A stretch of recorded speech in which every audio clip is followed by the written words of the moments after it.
નમસ્કાર, હું આરતી. આપ જોઈ રહ્યા છો સ્પાર્ક ટુડે ન્યૂઝ. જિલ્લા પંચાયતની આજરોજ સભા મળવા પામી અને જેમાં હરની બોટ દુર્ઘટનાનો મામલો ગાજ્યો. આપણે સૌને ખ્યાલ જ છે, વડોદરા શહેર માટે કાળો દિવસ એટલે કે હરની હોનારત કે જેમાં માસૂમ બાળકોએ પોતાના જીવ ગુમાવ્યા. ત્યારે કહી શકાય છે કે તે તમામ જે આરોપીઓ છે તેની પણ ધરપકડ કરી લેવામાં આવી છે, પરંતુ વડોદરા શહેરમાં હજુ પણ હરની હોનારત કે જે હૃદયદ્રાવક ઘટના છે તે કોઈ પણ ભૂલી નથી શક્યું.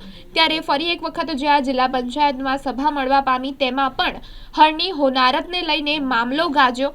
ત્યારે જેમાં કહી શકાય કે પ્રમુખ ગાયત્રીબેન મહેડા દ્વારા સભાના અંતે આભાર કહેવામાં આવ્યું. ત્યારે તે વાતને લઈને જેમાં કહી શકાય કે આભાર કહેનાર જિલ્લા પંચાયત પ્રમુખને વિપક્ષના મુબારક પટેલે આડે હાથે લીધા. તેમના દ્વારા જણાવવામાં આવ્યું કે બોટકાંડના મૃતકો માટે મૌન પાળવાનો પણ સમય ન હોવાનું તેમના દ્વારા જણાવવામાં આવ્યું છે. તમામ જગ્યાએ, તમામ જિલ્લા પંચાયતોમાં, તમામ જગ્યાએ કહી શકાય કે મૌન પાડીને તેઓને કહી શકાય કે શ્રદ્ધાંજલિ આપવામાં આવી છે.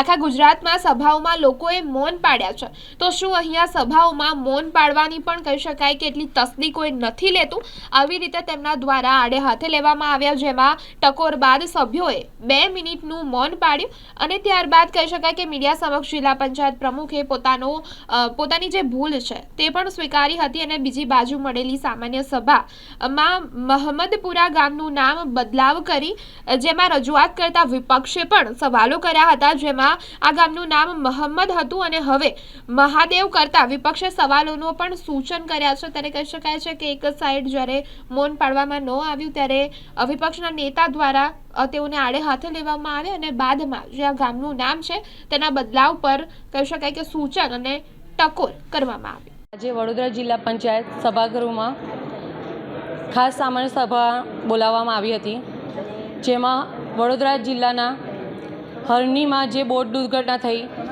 તેના દિવંગતો માટે 2 મિનિટનું મૌન ધારણ કરવામાં આવ્યું હતું.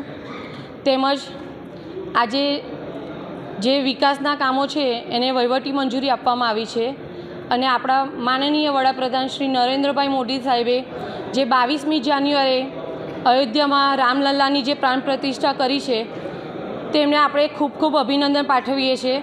તેઓ ઠરાવ પ્રસ્તાવ મંજૂર કરવામાં આવ્યો છે. એક મહમ્મદપુરા ગ્રામ પંચાયત છે, તેનું નામ બદલીને મહાદેવપુરા કરવા માટેનું આજે અધ્યક્ષ સ્થાનેથી લેવામાં આવ્યું. તો અમારું સૂચન એવું છે કે સામાન્ય કોઈ વ્યક્તિ મહેશ નામ હોય અને એનું નામ મનોહર જો કરવું હોય તો પણ પેપરમાં જાહેર નોટિસ આપવી પડે કે આ બાબતે કોઈનો વાંધો કે તકરાર છે. જો કોઈનો વાંધો કે તકરાર ન આવે તો જે નામ બદલી શકે છે. તો જો ગ્રામ પંચાયતનું નામ બદલવું હોય તો પેપરમાં જાહેર નોટિસ પ્રસિદ્ધ કરવી પડે અને ત્યાંના ગામના ગ્રામજનોને આ બાબતે કોઈ વાંધો છે કે કેમ એ વાંધાઓ મંગાવવા પડે. કેમ કે ત્યાંના જે બાળકોનો જન્મ થયા એ બાળકોના જન્મ દાખલામાં મહમ્મદપુરા નામ લખાયેલું છે, સ્કૂલ લિવિંગ સર્ટિફિકેટમાં મહમ્મદપુરા નામ લખાયેલું હોય, જે દસ્તાવેજો ખેતરોના મકાનના થયા હશે એમાં પણ મહમ્મદપુરા નામ લખાયું હોય. અને જો એકાએક નામ બદલી નાખવાથી ભવિષ્યમાં ઘણા બધા પ્રશ્નો ઉપસ્થિત થતા હોય છે. બાળકોને સ્ટુડન્ટ વિઝા લેવા જવું પડે, એમાં પણ ઘણા પ્રશ્નો ઉપસ્થિત થાય છે. જ્યારે અમદાવાદનું કર્ણાવતી નામ થયું ન હોય એના માટે ઘણી જાહેરાતો કરી, ઘણા બધો ખર્ચ કર્યો, તેમ છતાં પણ એ નામ બદલી શક્યા નથી. તો આ એક સામાન્ય ગામનું નામ મહમ્મદપુરાની જગ્યાએ મહાદેવપુરા કેમ કરવું છે એનો જવાબ પ્રમુખશ્રી આપી શક્યા નથી.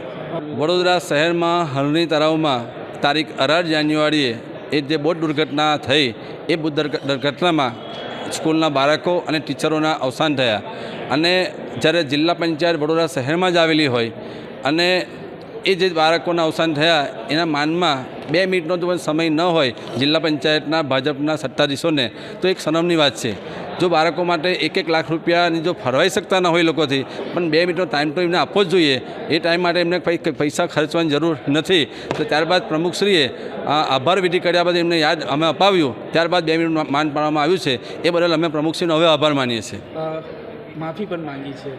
પ્રમુખશ્રી માફી માગે, કારણ કે આટલી મોટી દુર્ઘટના થઈ તેમ છતાં પણ આટલી મોટી સામાન્ય સભામાં એમને આ દુર્ઘટના યાદ ન આવી એક શરમજનક વાત છે.